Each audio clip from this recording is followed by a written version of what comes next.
K-pop is no longer knocking on the door of the West, it's kicking it wide open.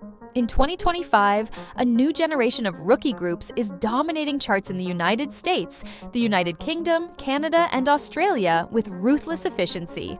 We're talking Billboard rankings, viral TikTok moments, sold-out arenas, and streaming numbers in the hundreds of millions.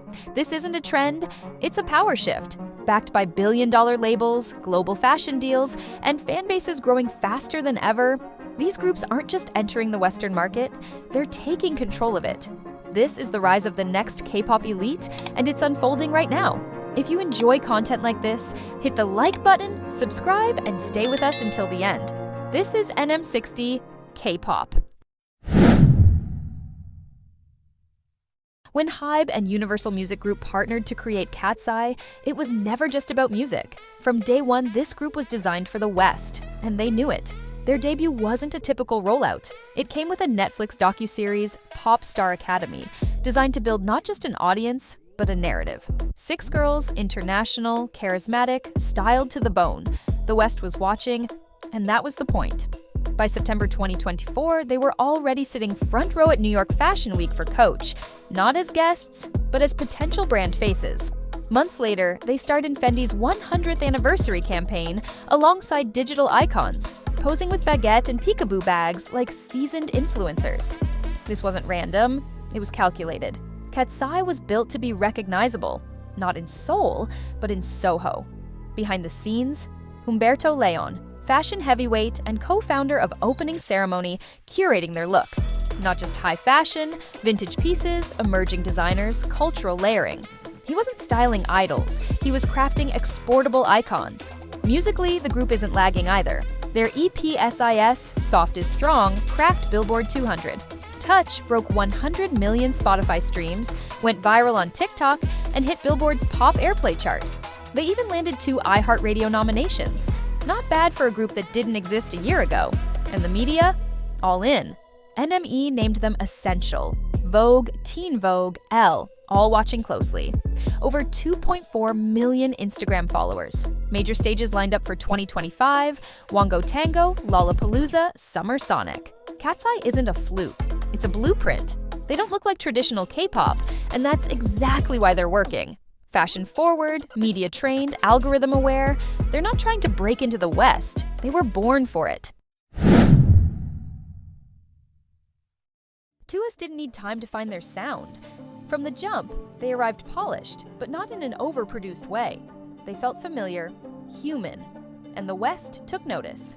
Backed by Pledis Entertainment, 2US stormed through 2024, collecting rookie trophies like a veteran act, Best New Male Artist at the Mamas, Rookie of the Year at the Melon Awards, Dance Performance wins. By early 2025, they were already dropping their 3rd EP, Try With Us, like a group on a mission. Their sound, fresh, melodic, emotionally sharp, connected beyond Korea. EPs like Sparkling Blue and Summer Beat not only topped Korean charts but made waves in Japan and the United States. Western media noticed. Billboard, NME, Dazed, Consequence. All listed 2US in their best K-pop of the year selections. That's not just hype, that's critical approval, but it's deeper than streams and headlines. 2US tells a story. Their debut track Plot Twist dominated Melon's year-end chart.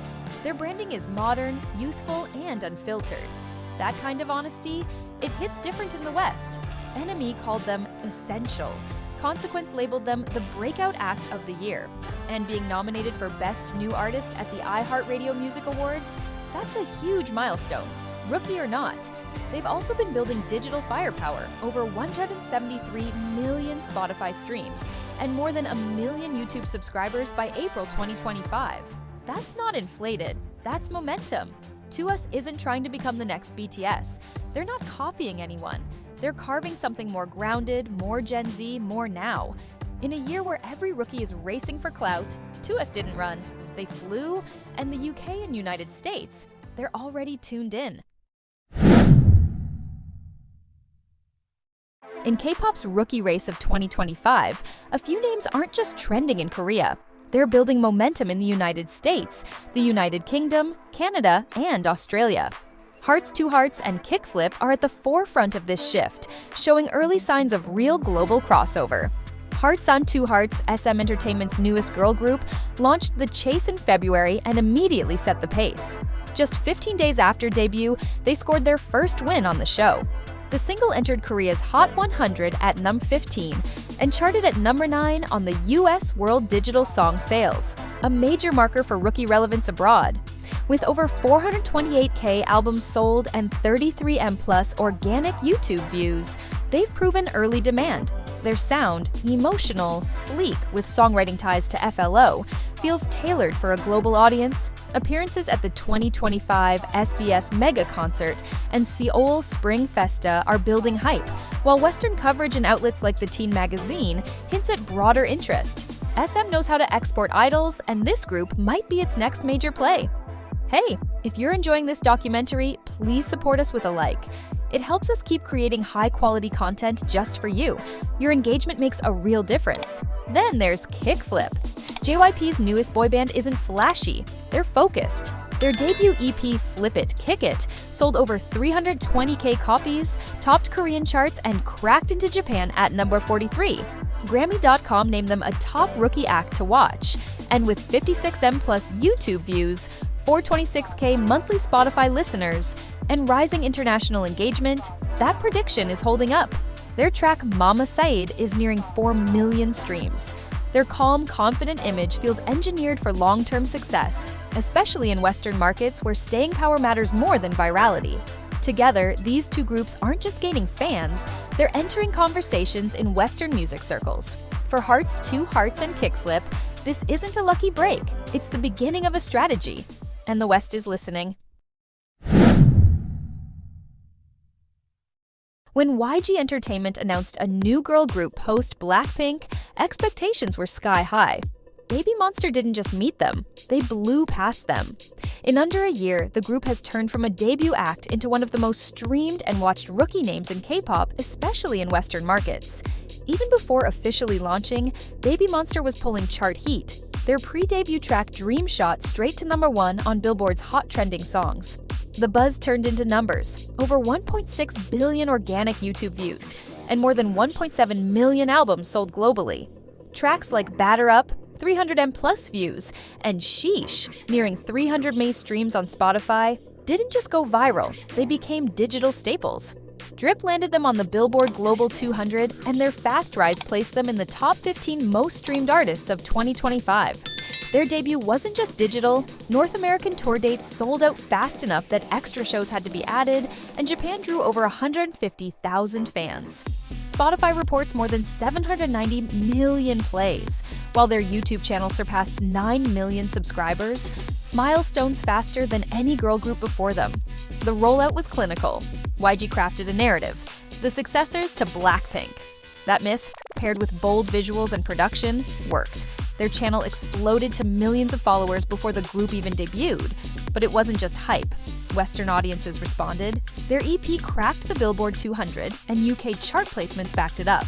These aren't just fan numbers, they're signals of a broader cultural shift, one where a Korean rookie group becomes playlist mainstays in the United States, Canada, and the UK. Tour expansions, chart placements, viral singles, Babymonster isn't trying to break into the West. They're already there. Before we wrap up, we'd love to hear your thoughts in the comments. Which of these groups do you think has the greatest potential to lead the next era of K-pop in the Western world? Or is there one we missed that deserves the spotlight? One thing is clear, this new generation isn't waiting for permission. From Babymonster breaking streaming records, to Cat's Eye bridging K-pop and Western fashion, to the critical acclaim earned by TWS, and the rising international momentum of Hearts, Two Hearts, and Kickflip across the United States, the United Kingdom, Canada, and Australia, we're witnessing a true shift. These groups aren't following the old path to success. They're building their own. And if this is just the beginning, then the future of K-pop in the West is set to be bigger, more diverse, and more powerful than ever before. If you enjoy our content, hit like, subscribe, and stay until the end, because the next wave is only just starting. This is NM60 K-pop.